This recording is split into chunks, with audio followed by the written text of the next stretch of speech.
I would say my biggest takeaway, honestly, from being retired for some odd years is that precision is not required. I try to be very precise.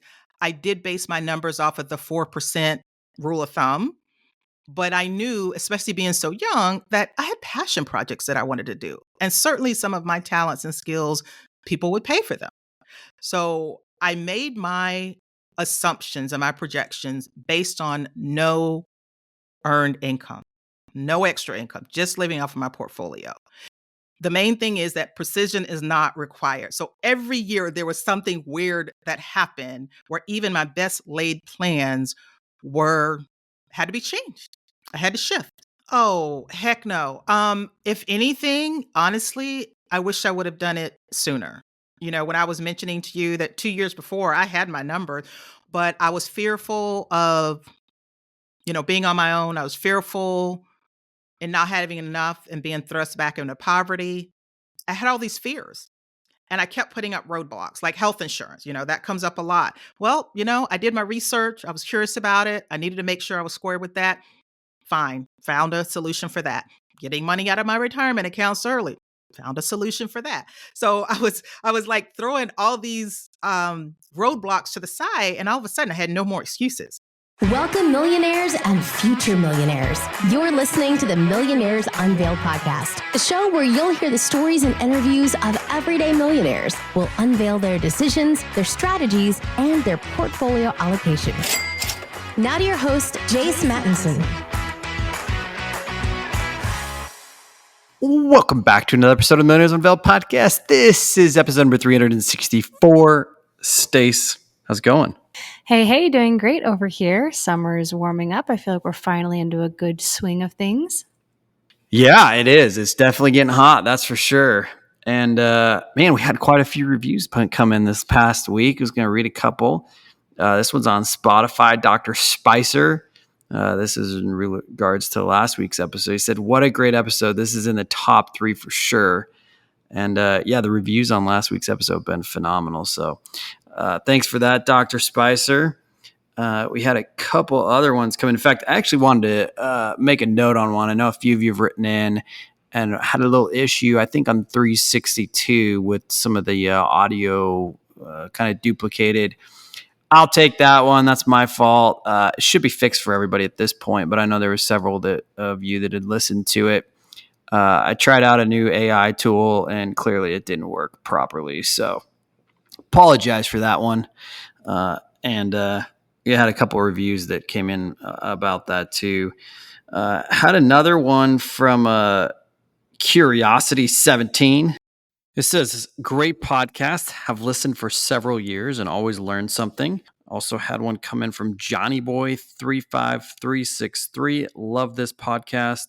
This should be required listening for all young people. The best way to learn to build wealth is from those who have done it, not these so-called experts who don't know and just take your money." Thanks for those. Also had another one.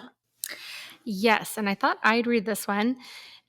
It says, "Rather turned off by the multiple show descriptions of quote-unquote female radiologist, quote-unquote divorced female, etc. Shockingly, there don't appear to be any quote-unquote male guests, or at least they don't need their biological sex." So I thought I'd read this one since as a female, right? When they started the podcast 7 years ago, this was originally a call out because there were less female volunteer guests that came on the show. And so it was really to make it easier for guests to search the female stories. And we haven't called out in a title gender for at least a year, because you and I had this conversation at least a year ago, if not a little longer, and thought, I don't think we really need to call this out. And so that's not something we've been doing for quite some time. But, this was never intended to be an isolation type of thing, but it was really just so it would be more searchable for listeners. Yeah, and I will note also, and just in general, in kind of media nowadays, I think the most recent example of this is actually very common. When Doris Burke made history, female included in the headlines was everywhere as the first female announcer for the NBA Finals. So it's not that uncommon. CNBC does it, CNN does it, Fox News does it. I mean, go look around. Most media outlets tend to do this, but as Stacey mentioned, it's not something that we've done for quite some time now, and it really was intended because we're getting so many emails, and it was hard for people to search in particular. But now that we've got a little bit more diverse group of guests and listeners, we've kind of shied away from that in titles. And I think just in general, the social climate has changed a little bit in that we don't really, as a culture, we don't need to call that out. Yeah. So on today's episode, we have Jackie. She first appeared on episode number 149. Net worth was around 1.3 million. In the last few years, she has since retired.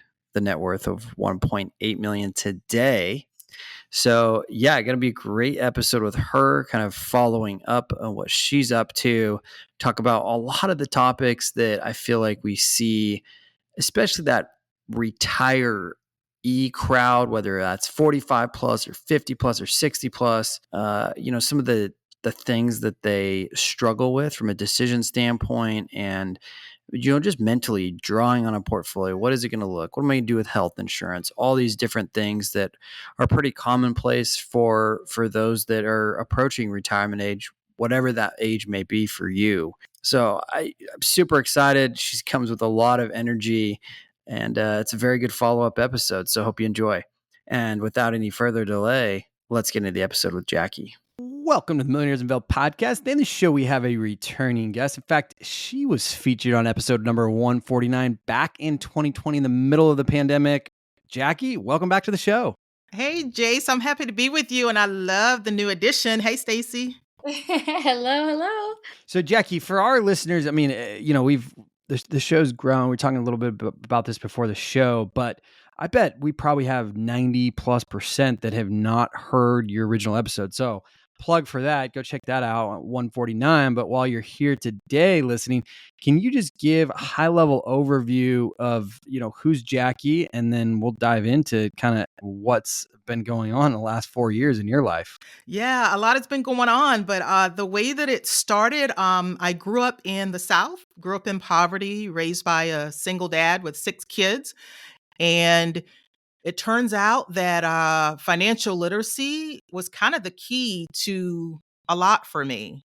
I got so curious about personal finance. One of my driving forces was the fact that I never wanted to be in poverty again. My dad, he was amazing, and I don't know how he raised 6 kids, but I'm thankful to have some of his genes, especially his work ethic.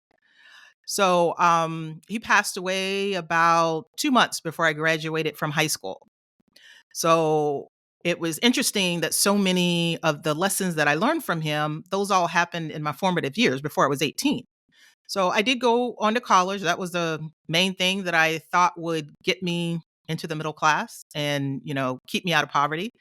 And so graduated from college, didn't do so well, but I did graduate. And shortly after that, I got married. Uh, Ended up moving from the South to Ohio, which is where I currently live. Got married. And as soon as we moved to Ohio, I found out I was pregnant and had a daughter. And I was, we had the big happy family for over 11 years. And after about 11 years, we ended up getting a divorce. So all of a sudden, what I thought was a shared journey with my husband and my daughter, it all of a sudden changed. And now I was taking this journey myself. What I thought was a shared journey now became a solo endeavor, single mom trying to raise a daughter. And that presented a lot of challenges in and of itself. Divorce is hard enough. And you think about the emotional stuff, the financial stuff. And my big epiphany, my big wake up call was when you get a divorce, they pretty much put all the money in one pot and split it down the middle. And the only money we really had was in our retirement accounts. We both had a 401k. We made similar salaries and had a similar match. But when it came down to it, I had $20,000 in my 401k. I thought that was pretty good. I'm in my early to mid 30s at that point. And my husband, a little bit older than me, a couple years older, he had $120,000 in his 401k. So we had $100,000 difference. So that made me feel um, very financially ignorant. It made me wonder how on earth could it be that big of a disparity. And since then, I realized a lot of things. He was invested in different things. He was getting, salary increases. Where, of course, as the salary increases, your percentage that you're putting in increases as well. So that was the turning point for me to say I needed to get my finances together. So I started doing that in a few different ways, and most of it was financial literacy, financial education. I was curious. I just dug, found some very simplistic ways through both an investing club that I enjoyed. That was the very beginning, but also found the FIRE community, which stands for Financial Independence Retire Early. And there was just some very simplistic philosophies and things that I could easily follow. And I ended up kind of getting very focused on the fact that I thought I could retire early. And my reason was that I wanted to teach other people about finances because I'm thinking, hey, if I came from poverty, I was able to learn all these things about money and personal finance. I think there's a ton of other people that could easily do the same thing because I didn't really feel like I did anything special. So I officially retired from our corporate job in December 2019, literally just weeks before the pandemic. And that was the start of my post retirement life. And that's when we spoke about 6 months after that. Awesome. And I can't wait to get in all these details of kind of what's transpired since then. And I appreciate you kind of giving a little bit of the background. So, when we had you on the show the first time back in 2020, net worth was at 1.3 million. And a good chunk of that, just for our listeners, was in retirement accounts, about a little over half in 401k, and then another 15% ish in a traditional Roth. And then you had a pretty sizable HSA at that same time. In fact, one of probably the largest balances in HSA that we've had on the show for quite at all, period. And then the rest split between a Roth, old company pension, and then you had some in home equity in a stock investment club. So fast forward to today, what's your net worth? And let's get into the allocation. Okay, well, the net worth, so at the time of the show, it was what, 1.3 million, you said? Yeah. So Yep. it's actually grown quite a bit since then, even though I've been drawing on my portfolio. Not, 100% of what I need to live off of, but I have been pulling money out. And my current net worth is about 1.8 million. So it's Wow. grown since I retired. Yeah, yeah. I mean, that's almost what, 40-45% growth in 4 years while you've been pulling and drawing on it. That's pretty amazing. Congrats. Yeah, and you know that a lot of that has to do with the stock market. Now, 2020, I was cringing, or 2022. Well, part of 20, and then all of 2022 was not a good year. So my portfolio took a big hit in 2022, but it bounced back like a trampoline. And I continue to stay invested. I don't get too nervous about the market because I know how the market works, and that it eventually comes back. And the stock market has been up more years than it's down. So that's the result of it. Even with at least one bad year within that 4 year period, and even drawing on my portfolio just a little bit. Do you remember what it got down to in 2022, the lowest point? Yeah, the lowest point, it got back down to almost that 1.3 million that I retired with. Maybe 1.2. Oh, wow. So, Okay. yeah, and it was hard to see that big chunk gone, Yeah, right? yeah. Not gone, but down because of the market. So yeah, 2022 definitely took a bite out of it, and it's just interesting that we're talking a year later and much, how quickly the stock market has bounced back. Yeah, for sure. So, what does the allocation look like today? Is it still majority in your traditional and IRAs, and maybe, I guess, rollover 401k, or do you still have that at your former employer? Yeah, so most of that is still the same. So the traditional IRA and 401k, most of it, yeah, I've rolled it all into from a 401k to an IRA at this point. I still have the single stock portfolio that represents about 15%, maybe more like 20%, because that has actually performed a little bit better than my index funds. Uh, the majority of my allocation is just straight up, you know, broad-based stock index funds. I do believe in that. But I was part of an investment club, and I really love analyzing companies and being an owner. I vote my proxy and all of that. I enjoy having a single stock portfolio as well. Probably not for everybody, but it works for me. And then I've got a big chunk in, my Roth IRAs. That's about the same as what it was. It's grown a little bit, but as far as the ratio, the Roth IRAs and the money that I have been taking out if I need it to live on is contributions from my Roth IRA. So that is where most of it's coming from. And then, of course, I had a little bit in brokerage. So yeah, that's kind of how it's broken out. And you did allude to the my HSA. I started early on. I the first year I retired, I have not had an HSA plan since then. So I've made no new contributions. And my HSA is currently worth about $185,000 just from growth because I haven't added anything else to it. And you have the HSA invested as well?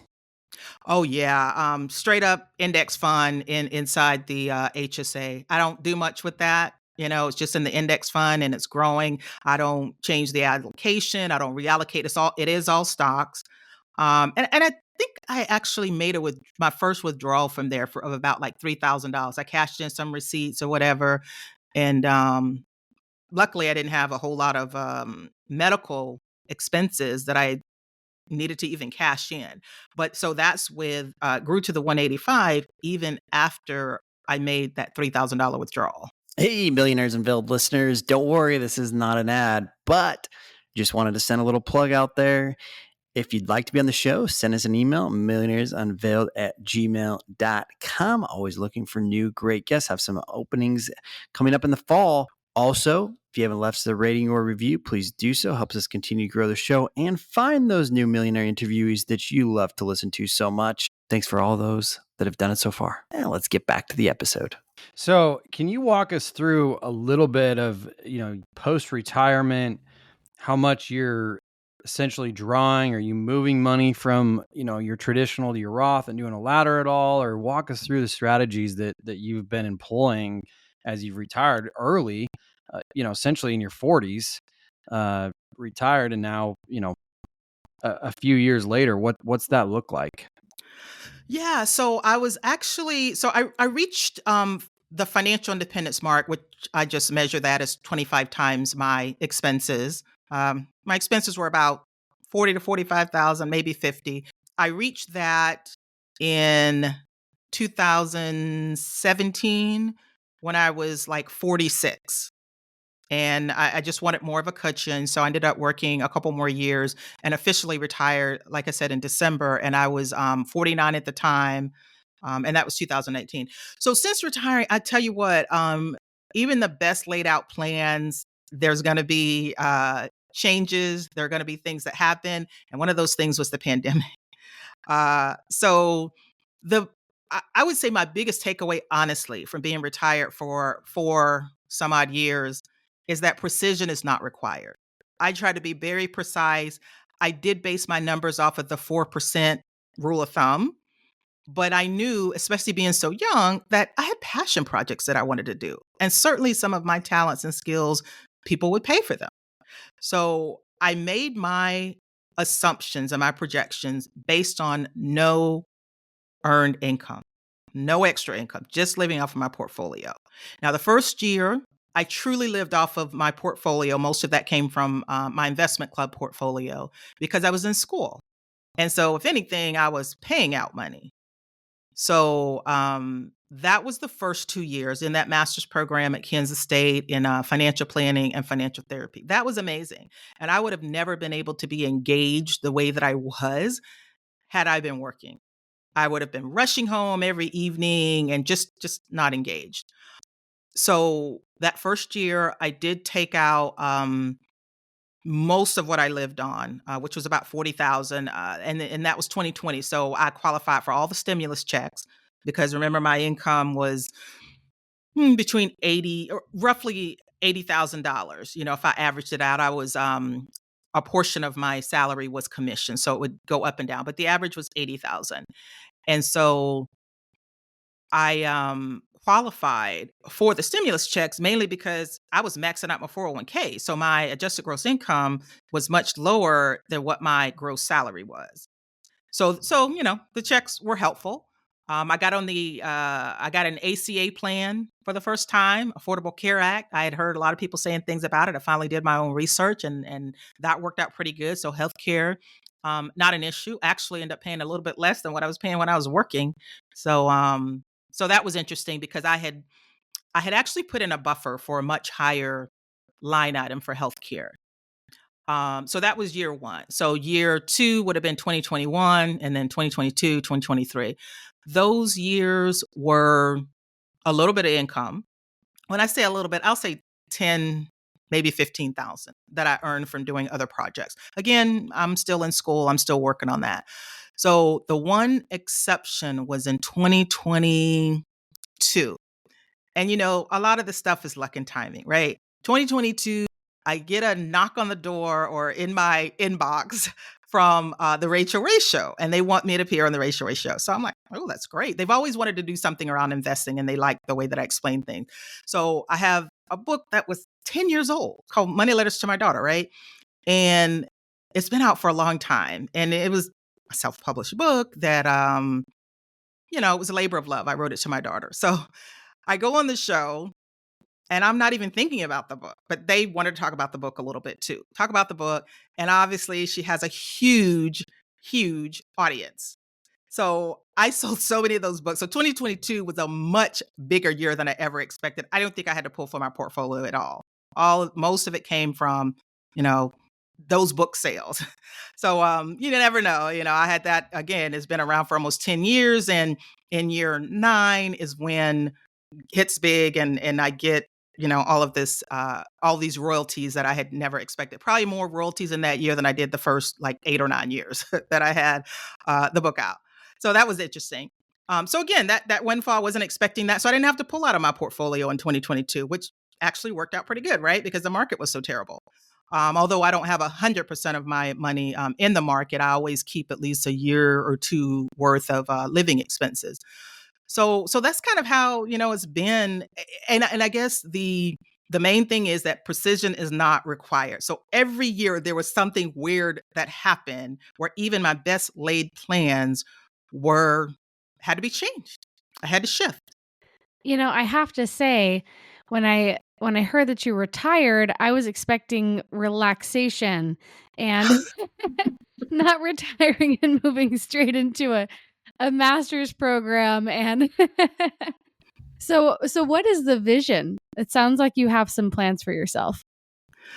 Yeah. So here's the thing. I know some people have a traditional view of retirement that you're kind of just going to kick back, take it easy. And honestly, I did do that. I still do that. And the stuff that I'm doing now, basically when I retired, I sort of had this in my mind. I sort of had this whiteboard, right? And at the center of that whiteboard was financial literacy and education. So everything that I was going to do was going to surround that because that's what got me excited.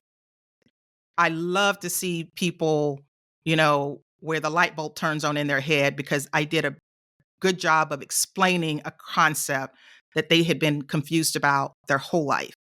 And I even go into high schools and colleges and, plenty of adult platforms as well, corporations, just different projects that I love to do that surround financial literacy, financial education. And, you think I was busy getting my master's degree. So I did something else really crazy too, Stacey. This was not part of the plan either. Okay. But some of the first part of the classes that I was taking at Kansas State were primarily for people that was wanting to sit for their CFP exam. And they wanted to get their CFP. I'm like, I don't want to get my CFP. I'm all about education. I'm not even interested in that. So somehow, by the time I graduated, I'd said, you know what? I think I want to go for my CFP. So I, ended up, I had already taken the education piece. There's all these moving parts, and it's a lot. going for your CFP. Like, it is not to be taken lightly, and the exam is a beast. So when I decided to do that, I knew it was going to be tough. But again, the one thing in my head is financial education, financial literacy, and I'm thinking, okay, it's great. I know that most CSPs, they serve mainly wealthy people, millionaires, like the show. And I love complex things, so I was fine with that. But I'm thinking, what if more people had access to the mind of a CFP? So my focus was, and still is, on one to many. It's mainly about education. And honestly, the financial planning process, almost every step begins with education. So I'm doing it a little bit differently. And when I dug into it, the CFP board had changed some rules about what counted as experience hours. And a lot of what I was doing counted as experience hours. Like, for instance, doing this podcast, it's for financial education, it's to educate people. That would count for experience hours. It's just a different way. And it's supporting the financial planning field and the financial planning profession. So I did that, but I met so many great people, Stacey.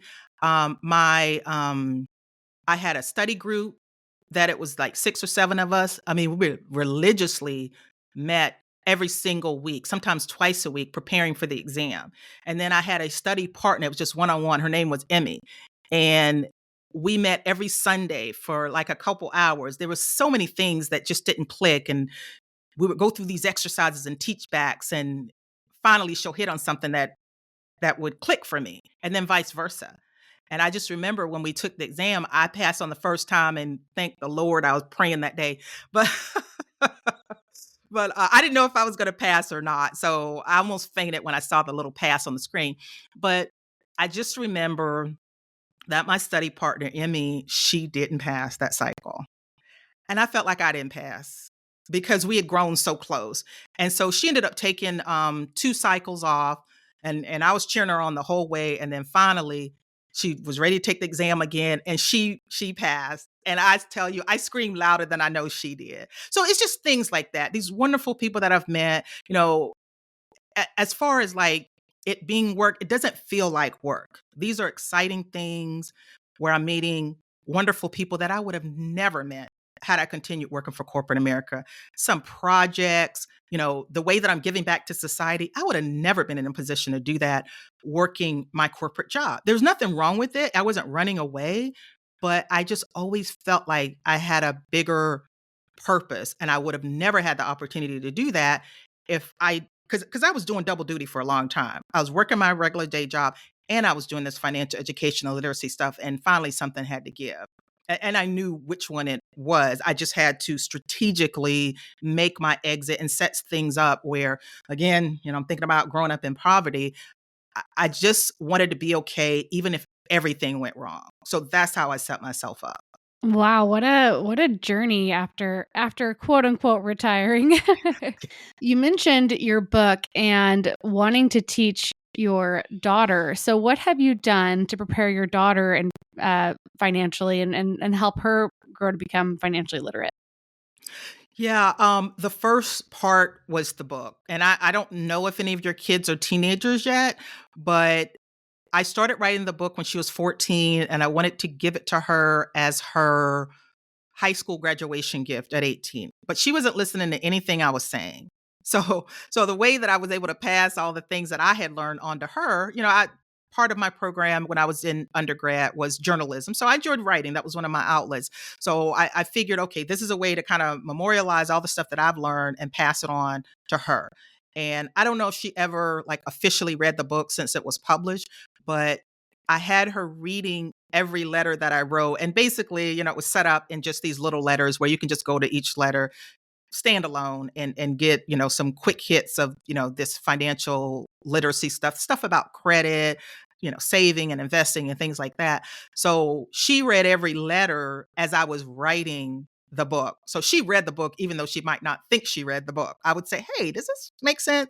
And she'd give me feedback and stuff. So that helped. But looking back, so she's in her 20s now.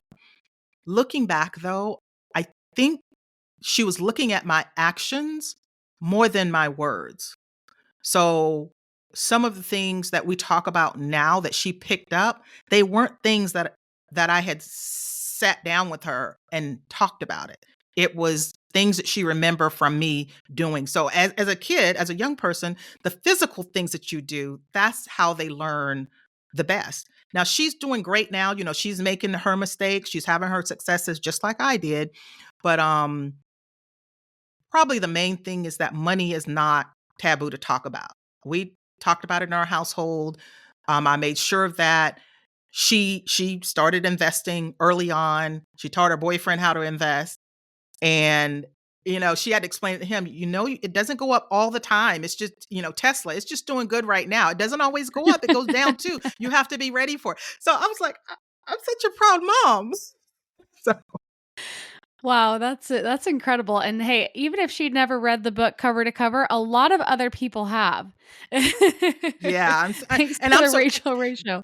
yeah, that was one of the eye openers, is that there's other people that weren't getting this stuff, and I was obviously happy to share, and so glad that other people find it helpful. And my wish would be that every parent, so including you guys, that whatever you learn about finance, you would find some way to hand it down to your kids. These days, you've obviously got podcasts, you can do audio, visual, written, whatever, to put it in some organized fashion and hand it down to your kids. That's what I would like to see every parent do. What a legacy. How have you gone about growing this platform such that, Rachel Ray even found you? You said that they like how you explained things. Did you just kind of start casually volunteering because it was something you're passionate about? Because you said you started this, even before you were formally trained on it. How have you grown this? Yeah, and it was never like, you talk about working hard. I feel like people that do a lot of social media and promotion and marketing and all that, that's hard work. And I just never really did that. Here's what I think the real difference was. I think the real difference was that I was so open and willing to share my numbers and sort of banish the taboo of talking about money. So right before COVID hit, I don't know if you guys remember the last public thing that you did before COVID, but I do. And it was a conference called Economy. And it was in Cincinnati, near where I live. And I was one of the main stage speakers. And I basically showed all of my numbers in front of this huge audience. I mean, I talked about, here was my salary, here was my saving, here was my investing, here's my paycheck and what it looked like and my deductions that came out. So I just showed it all. Here are my expenses, good, bad, or indifferent. And I think people just respond to that because so many people keep so much in terms of their finances close to the chest and they don't talk about it. It's like, how do you learn?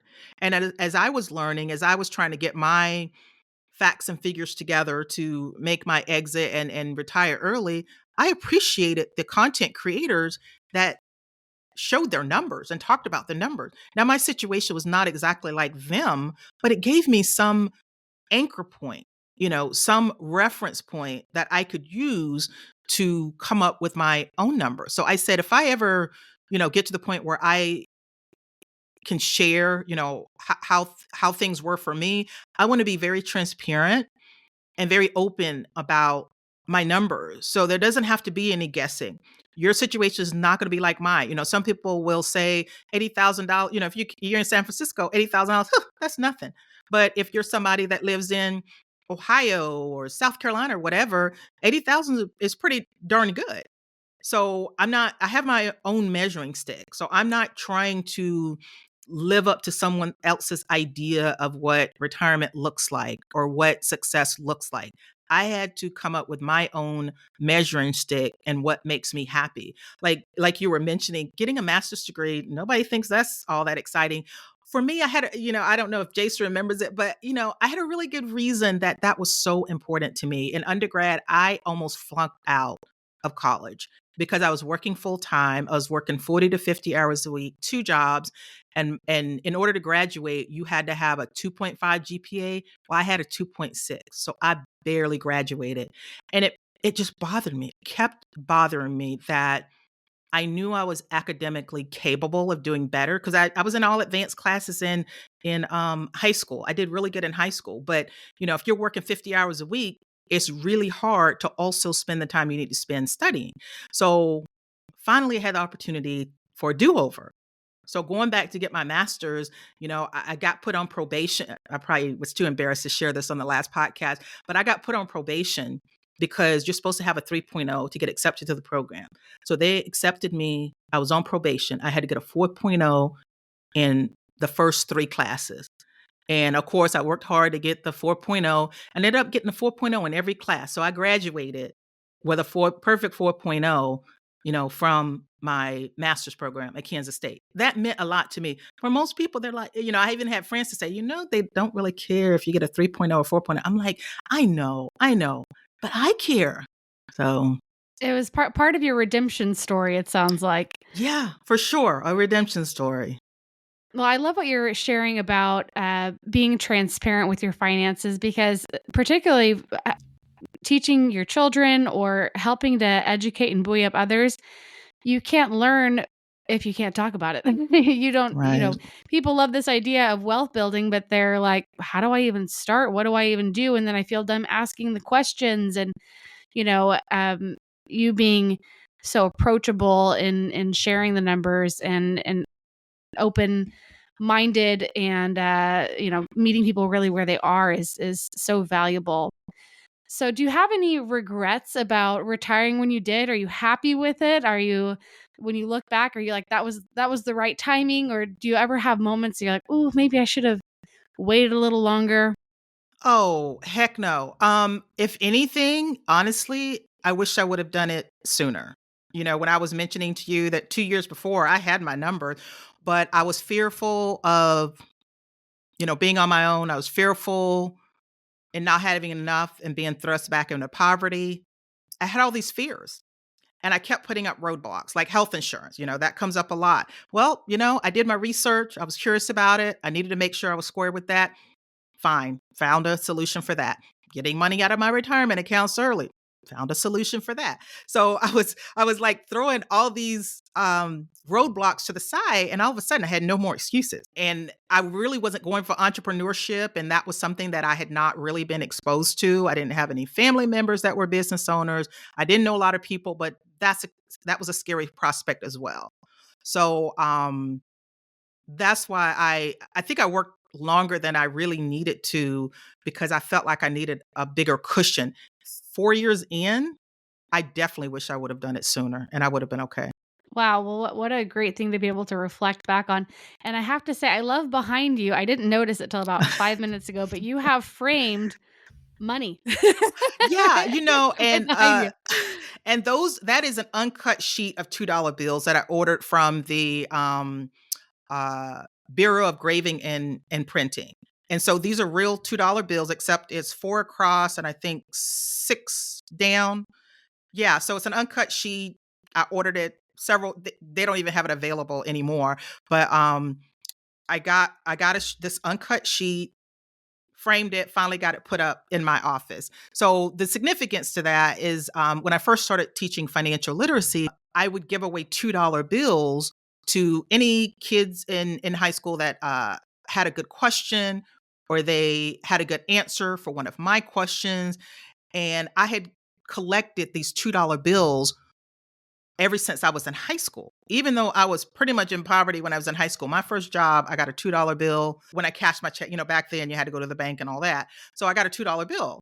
And every paycheck after that, I would ask for a $2 bill because I thought they were special. So I did that all through college and all through adulthood, until I was like 40 something. And my daughter asked me, she's like, Mom, how many $2 bills do you have? And I'm like, well, I don't know. So we counted them, counted them all up. And I had 1,900 $2 bills, which was $3,800.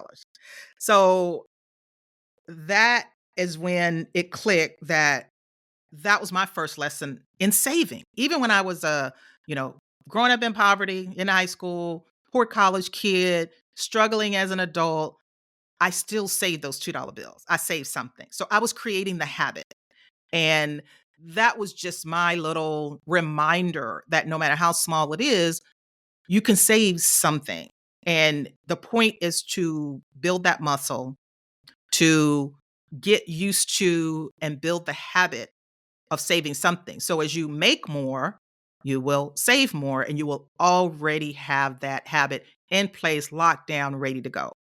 So when I give that out, I tell them that story. You don't have to keep the $2 bill. Most of them don't. They go spend it at the candy store or something. But they remember the story and I say, okay, if your parents ask you what you learned in class today or in school today, at least you can tell them that you got a $2 bill. And boom, that's the conversation starter. Well, how did you get a $2 bill? Oh, there was this crazy lady that came in talking about credit and talking about we can be a millionaire by saving $50 a week. But look, that means they retained something that I said. So that's the significance of the $2 bills, and they will forever be a part of me. Now I go and get packs of them at the bank, and I've probably given away way more than 3,800 over the years. But it gets their interest. Everyone has a good story about a $2 bill. Their grandpa or somebody gave them one, or it's lucky. There's a whole documentary done on $2 bills. I think that you're part of it. And if you aren't, you should be part of the sequel. Yeah, yeah.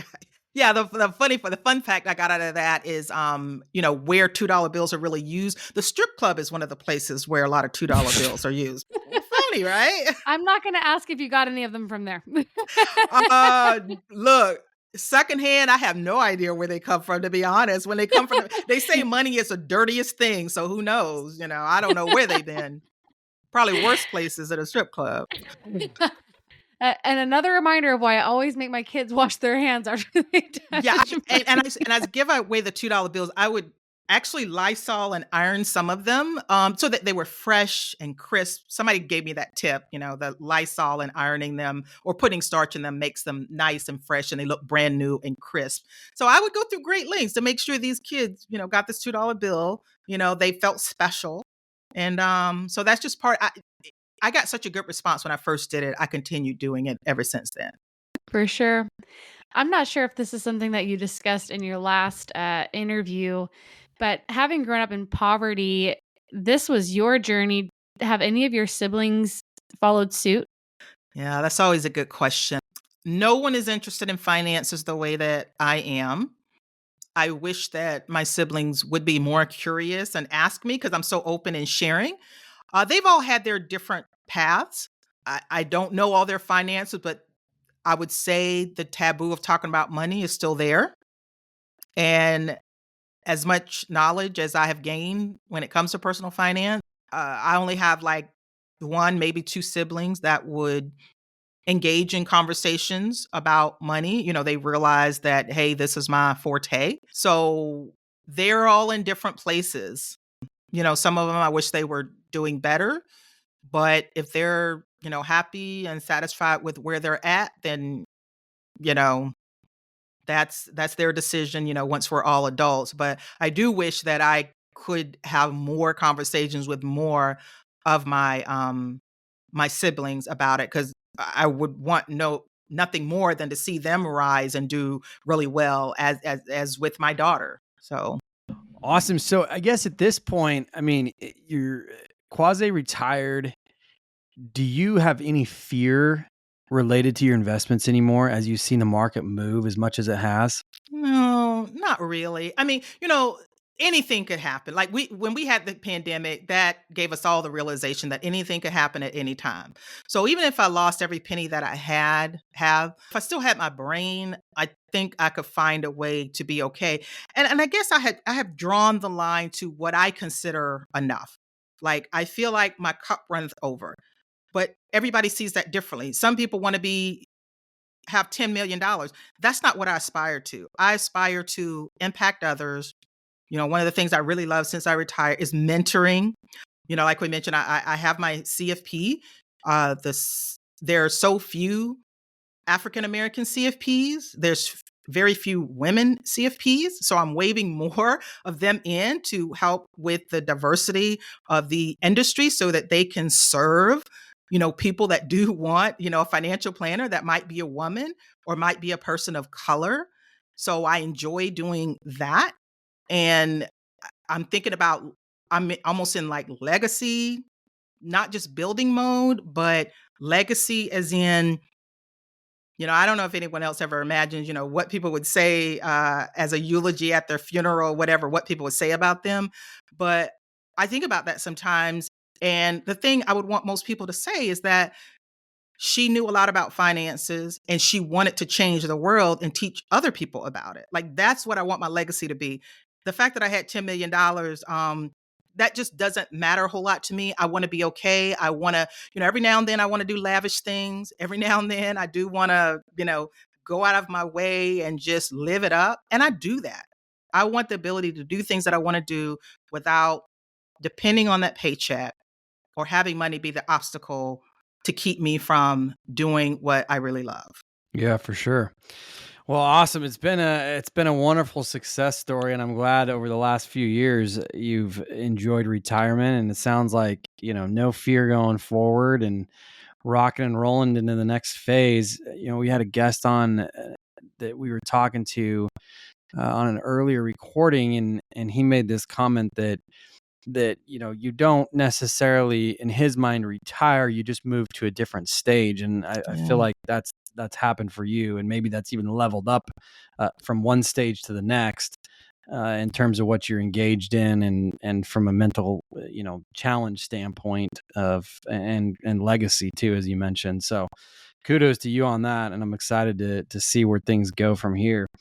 Well, let's wrap up with some rapid fire questions. And I know you did some of the ones early days, but we're going to get into some new ones that you probably haven't answered yet. So, what is the most expensive meal out that you've had, though? Has that changed at all as you become a retiree millionaire? That hasn't really changed. I mean, I think the main thing was like, when I would spend time with my daughter, we could go out for wings that, the tab is $50, or we could go to a really nice high-end restaurant, some steakhouses are really good. I don't know, that might depending on if we're drinking or not. My daughter is over 21. If we're drinking, I mean, shoot, that bill could get up to 150 easily, depending on where we're at. If we're in New York City or we're in Chicago or Atlanta, $200 is like a meal and a couple of drinks. You think the beverages are scarce for Yeah, how exactly. expensive they are. Yeah, yeah. Exactly. In Ohio, I can get a martini for, $8 or whatever, double or triple that when you're in some of the other cities. So Okay. What about what was your first job? my first job was working at a Shoney's restaurant. I don't know if they're even around anymore. Maybe there's some like in Tennessee or something. But I was a waitress. That was my first job. And I remember exactly what I made. I made $2.01 an hour plus tips. I still have an old pay stub that showed me I made $2 and a penny an hour. Wow, that's pretty awesome. Yeah. What is the craziest thing you've ever done to earn money? Ooh, to earn money? Oh my. Okay, so this is a funny one. So one of the things that I wanted to do when I retired, I always was interested in working the voting polls. Okay, it's not volunteer, but it's damn near. Most states pay you about $150, right, for the whole day. Like we have to be there at 5:45 in the morning. We're not done until the polls close and everything's done like at 8:45. So that's almost a 14-hour day. Now, the thing is, when I first did this, guess when it was? 2020. And it was the craziest year to be working the voting polls in 2020. That's awesome.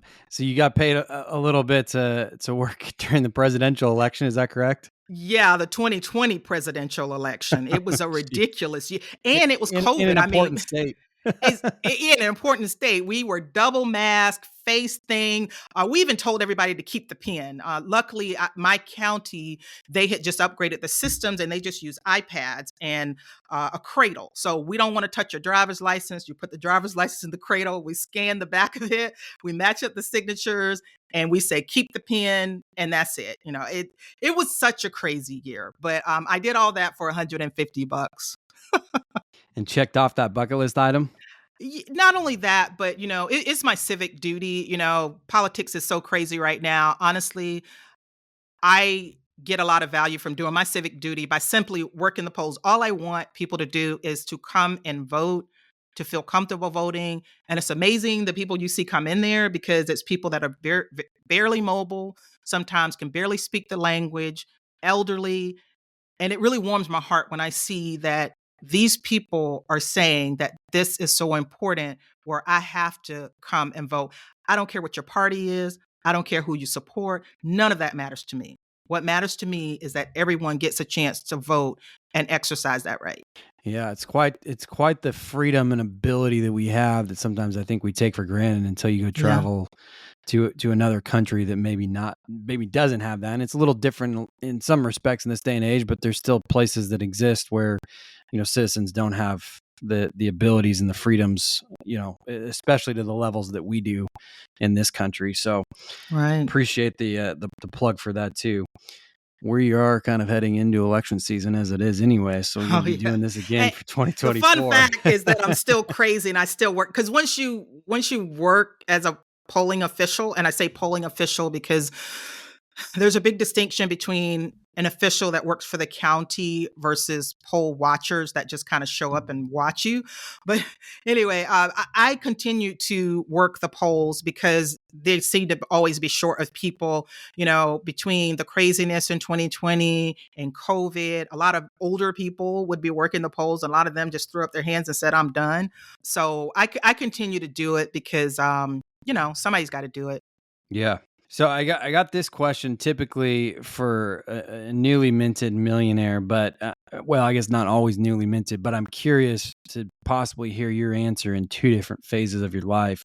The question is, what's the financial habit that's changed the most since you became a millionaire? And I want to hear that, but I also want to hear maybe the biggest financial or biggest habit in general that's changed since you've retired. The biggest thing that changed since I retired. Well, I think the main thing is that precision is not required. I was so, I love my spreadsheets, like a lot of us financial nerds, and I had everything plotted out for 5 years on where all of my savings and investing was coming from, making projections from there, and I was on it, and I like to do it. I'm into financial stuff, and now that I'm retired.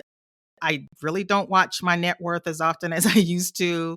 I don't watch things as close as I used to. And I think part of it is that I'm doing so many fun things that I actually enjoy. When I was keeping up with my net worth and doing all those things before, I wasn't like super crazy about my job. So it was almost like an escape to see, my numbers grow. So that was very unexpected to me. And it also felt a little weird to pull off my investments or take money out of my accounts when I'd spent all that time saving up. And I did another kind of crazy thing. I was intending to sell my house. I'm still in my house, but I decided to do these renovations. That was not in the plan. Renovations are, well, you know how renovations go, okay? At first, you're like, oh, I want to get all new flooring. Oh, if I'm going to get flooring, then I have to do trim. Oh, if I'm going to do trim, I need to get new doors and I need to get all these extra things. Oh, I need to have paint done. I need to redo the ceiling.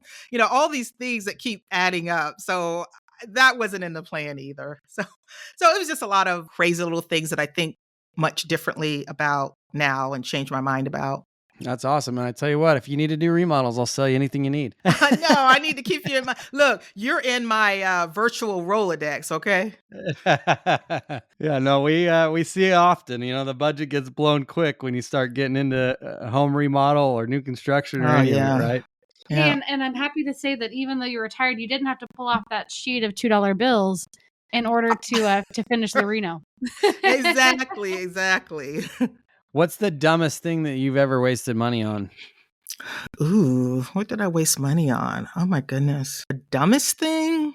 I don't know if I have a good answer for that one. I mean, most of it happened pre-retirement. I made so many stupid mistakes. I'm still making some mistakes, but the money part is pretty good. Oh, you know what?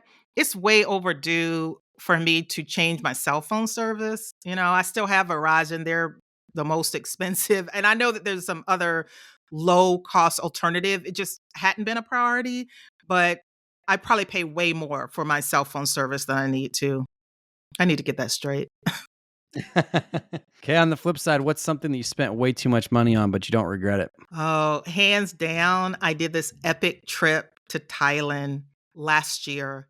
And I'd always want to do that trip. My best friend, she is Thai and Indian mixed. So she speaks the language. She'd been back in the last couple years way more than she'd been in her whole life. And she was really working on me to go. and I finally did it. It was so awesome. Really long flights, but that's okay. Once I got there, oh my gosh, now I need to take an international trip at least once a year. So that was worth every penny. And to be honest, the most expensive part was the flight, because once you get over there in Thailand anyway, the cost, the exchange rate and the cost of things is so much cheaper. So once you get there, it's a pretty cheap trip, to be honest. That was definitely worth every penny and every Thai baht. I see what you did You get there. that? Oh yeah. No, we've been to Thailand. We loved it. Days Yeah, it before was kids. truly amazing. Yeah. So yeah, that I don't regret it at all. Yeah, the tuk-tuks are like, I don't know, what, the equivalent of like a quarter to go anywhere almost. I don't know. Yeah. I'm still not over my $5 1 hour massage. Those were nice Oh, too. that's the other thing. Oh my gosh. And it's customary, it's not really customary like it is in the US to even tip. Although when they see US people, they know we're gonna tip because we're just used to it. But oh yeah, the massages and just the awesome like meals and the service that you get. Like it was just so eye-opening. And because my best friend, she knew a lot of people there already. She knew the places to go. Yeah, we stayed in a Marriott the bulk of the time, but then we went to some beach areas where it was with people that she knew, and it was just amazing. So we spent some time, a couple of days on the beach, and it was just such an experience. It was such an experience. That's awesome. Any last words of advice for somebody who's just starting out on their journey? Yeah, I always like to say, give yourself some grace. You're not going to learn this stuff overnight. Part of my program at Kansas State was financial therapy and the psychological side of money, the emotional side of money. That matters. If you grew up with certain beliefs around money, or you didn't talk about money, or there were some negative things that somehow contributing to maybe some hesitation or from you like moving forward with your finances, it could help to reflect on that, to think about how you feel about money. Don't discount the psychological side of money because it's real. So give yourself a little grace and think about that. And I had to take moments and think about that as well. Because as I was on this journey, I didn't see a lot of people that looked like me. I learned from everyone, talking about it, a lot of people in the fire community and things like that. And my situation was so different. But I didn't discount it to say I couldn't learn anything, but I just knew I had to make adjustments for my situation, and I was willing to do that. Awesome. Where can people find you, get hold of you, learn more about what you're doing? Yeah, so the biggest thing I'm working on now is a book with Wiley called Fire for Dummies. Fire stands for Financial Independence, Retire Early. So this is yet another opportunity to break down complex concepts in a very simple way to help people understand, increase their financial literacy, and hopefully get to the place where they are financially independent and have the ability to retire early. And I guess the other place, I love podcasting, Jace, you know that. So I'm finally going to be co-hosting one of my favorite podcasts called Catching Up to Five. And there's a Facebook community. The podcast comes out every week, talking to some heavy hitters in the financial independence community. But I'm really excited about that because it's mostly serving those of us in the middle. So kind of Gen Xers. These are like the 40 and 50-year-olds. I feel like all the media is talking to millennials and baby boomers.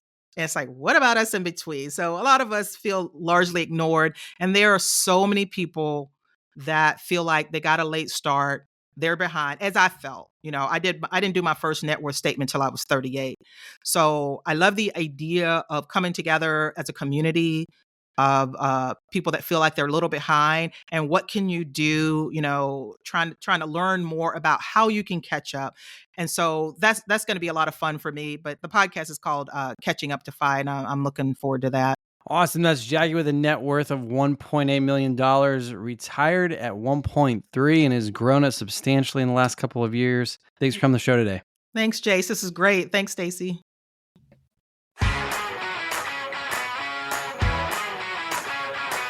Thanks for listening to the Millionaires Unveiled podcast with Jace Mattinson. For more stories, investment opportunities, and information, check out our website, millionairesunveiled.com. See you next time when you'll hear from another everyday millionaire.